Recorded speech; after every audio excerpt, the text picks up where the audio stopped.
Hello everyone, what is going on? Raven here, and welcome back to today's video. It's a sad one today, unfortunately. It is about a animal, a monkey, which has been born and has been raised in a cell. This monkey's name is Guiness. Now, I'm not even going to attempt to name what kind of species it is.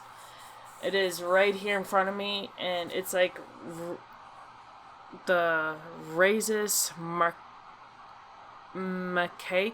I don't know. I am very sorry. I cannot read whatever this is. But unfortunately for Guinness, it has been used and abused in laboratory experiments. And it has just been a nightmare. So this is, unfortunately, this poor monkey's story. He has been alone in a cage for the past 12 years in the National Institute of Health, the NIH, in the laboratory in the hands of experimenter Elizabeth Murray in Bethesda, Maryland. And Guinness has never known life as part of a troop with other like himself, living in their natural habitats. Instead, he's isolated, cut open, restrained, injected, subjected to confusing procedures. A titanium post has been embedded in his skull and a tight metal collar fitting around his neck. For years, the unrelenting stress and frustration of endless confinement have caused him to rip out his own hair. So he was born May 25, 2005. He was born at Alpha Genesis, a notorious South Carolina facility that breeds and sells sentient beings for profit, as though they were car parts. So his birth wasn't even that great. It was the first day of a life that would be marked by isolation, deprivation, and suffering.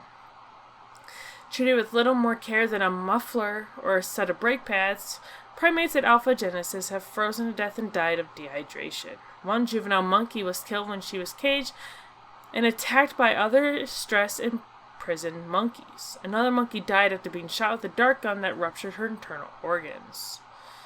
This baby, later named Guinness, would face a different horror. At age 2, he was shipped off to the NIH. At NIH, Guinness was assigned to the laboratory of serial monkey torturer Murray. Like humans, these monkeys are profoundly social beings. And at first, Guinness was spared the torment of solitary confinement. He was caged with another prisoner in the lab named Smithwick. They were separated in 2009. Since then, Guinness has lived in isolation, locked inside a cage so small that he can only take a few steps in any direction, unable to touch or to be touched by another monkey. His psychological state has deteriorated, and his physical appearance has well. Records indicate that in 2008 he started to tear out his own hair, leaving bald patches on up to 73% of his body. Experimenters in later years observed that he was rocking back and forth and circling agitatedly in his cage. The experimenters responded to Guinness's clear signs of anguish by periodically giving him what they call enrichment, quote unquote, but it was just a few banana chips, a handful of trail mix, or a smattering of cereal. This is horrible, okay? I cannot believe that people do this to animals. Unfortunately, even with these quote-unquote enrichment things, he still continued to rip out his own hair. In 2010, the experiments in Murray's laboratory sedated Guinness and fitted a metal collar around his neck. Like so much of what they did to him, the procedure was about convenience and control. They could hook him by the collar using a metal pole to move him where they pleased. On another occasion, they drilled into his skull to implant a titanium headpost, making it easier to force him to hold his head still during experimental trials. Later, an open infected wound developed around the screws.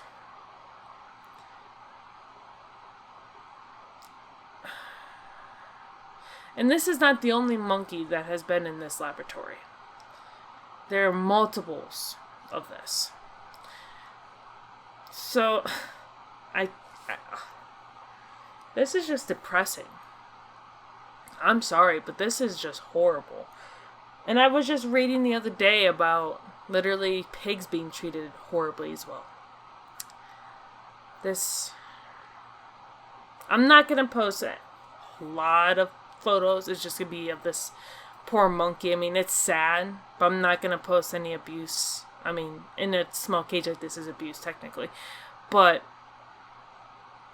I'm not going to show too much. It's just going to be a picture of this poor monkey. And you're going to see why. Guinness was locked inside a small metal box with a guillotine door that lifted to reveal some of his worst fears, snakes and spiders. Although they were artificial, some of them moved and jumped. Now there is video taken during these experiments, and he was scratching away at the sides of the cage in a frantic effort to escape, which I think that's horrible. He is still there after 14 years. He is still subjected to experiments, every whim, as long as they choose to keep him alive.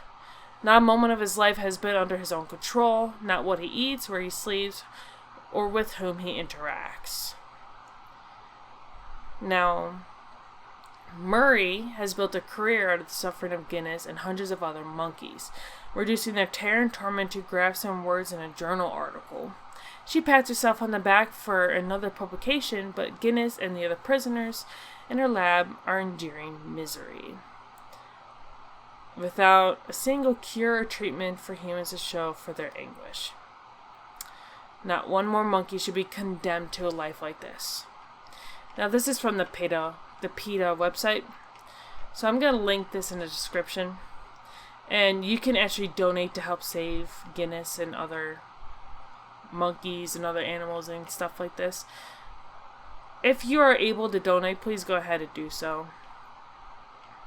The fact that people are doing this, I mean, little innocent monkeys, like, why? Why would you do this to any animal?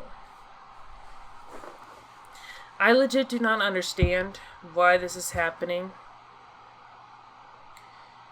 But, you know, it is. So if you are able to, please go ahead and donate and try to help this poor monkey so he can actually live out the life he deserves instead of this horrible situation he's been in. I will see you all in the next video. Bye!